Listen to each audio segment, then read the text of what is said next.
स्वागत है आप सभी को अपने चैनल मैथ कैलकुलस पॉइंट में। आज के इस वीडियो में कक्षा 10 के प्रश्नावली 3.5 के पहले का तीसरा नंबर क्वेश्चन देखेंगे।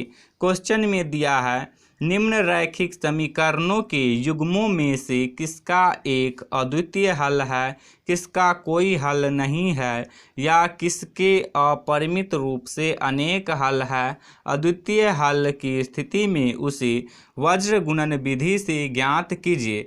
ये जो समीकरण दिया है इसका पहले जांच करना होगा कि अद्वितीय हल है, कोई हल नहीं है, या अपरिमित रूप से अनेक हल है। इसके लिए 20 को बराबर की इस तरफ से इस तरफ लाएंगे, क्योंकि दो चर वाले रैखिक समीकरण का व्यापक रूप होता है a1x plus b1y plus c1 बराबर 0, a2x plus b2y plus c2 बराबर 0। देखिए इसमें बराबर के इस तरफ 0 है तो इसमें भी बराबर के इस तरफ 0 लाना होगा।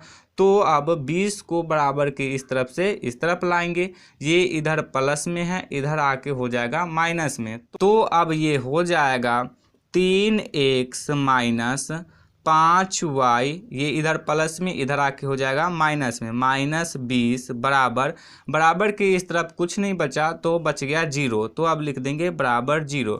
ये हो जाएगा समीकरण 1। अब 40 को भी बराबर की इस तरफ से इस तरफ लाएंगे, ये इधर प्लस में है, इधर आके हो जाएगा माइनस में। तो अब ये हो जाएगा 6x माइनस 10y माइनस 40 बराबर 0। ये हो जाएगा समीकरण 2। अब समीकरण 1 को a1x plus b1y plus c1 बराबर 0 से तुलना करेंगे और a1 b1 c1 का मान लिखेंगे। तो चलिए तुलना करते हैं। देखिए इसमें x का गुणांक है a1 और समीकरण 1 में x का गुणांक है 3, तो a1 का मान हो जाएगा 3। तो अब लिख देंगे a1 बराबर 3।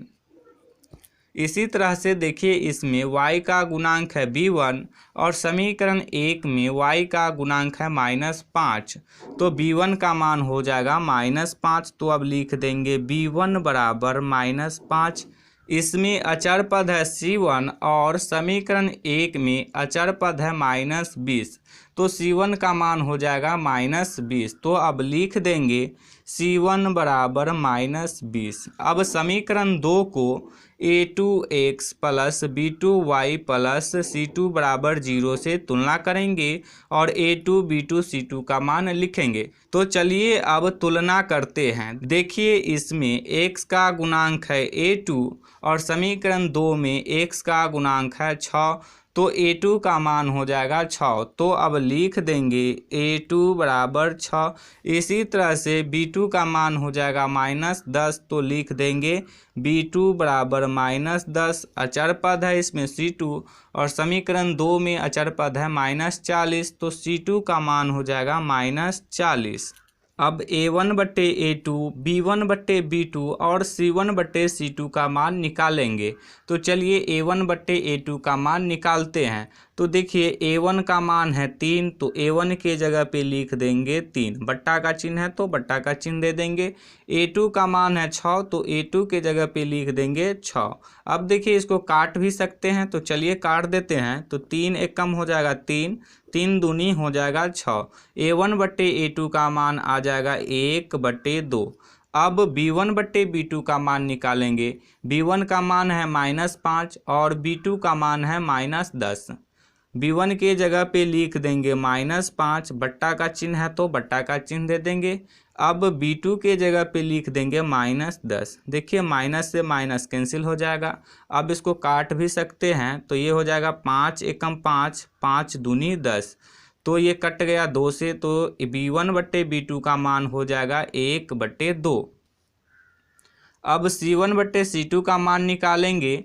c1 का मान है -20 और c2 का मान है -40, तो c1 के जगह पे लिख देंगे -20, बट्टा का चिन्ह है तो बट्टा का चिन्ह दे देंगे। c2 के जगह पे लिख देंगे -40, माइनस से माइनस कैंसिल हो जाएगा। अब इसको काट भी सकते हैं, तो 20 से कम हो जाएगा 20, 20 दूनी हो जाएगा 40, तो ये हो जाएगा 1/2। C1/C2 का मान आ गया 1/2। देखिए 1/2, 1/2, 1/2 ये सभी आपस में बराबर है।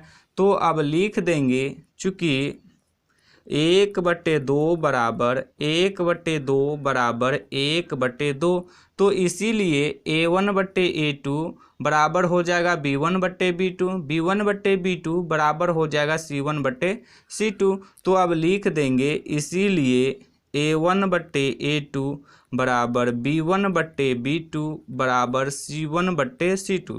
तो देखिए जब A1/A2 बराबर B1/B2 बराबर C1/C2 होता है तो इस स्थिति में रैखिक समीकरण का अपरिमित रूप से अनेक हल होता है। तो अब लिख देंगे, अतः दिए गए रैखिक समीकरण युग्म का अपरिमित रूप से अनेक हल होगा। तो देखिए प्रश्न में दिया है अद्वितीय हल की स्थिति में उसे वज्र गुणन विधि से ज्ञात कीजिए। तो जब इस समीकरण को चेक किए हैं तो इसका अपरिमित रूप से अनेक हल होगा। तो इसलिए अब इस समीकरण को वज्र गुणन विधि से हल नहीं करेंगे, यही हो जाएगा इसका आंसर।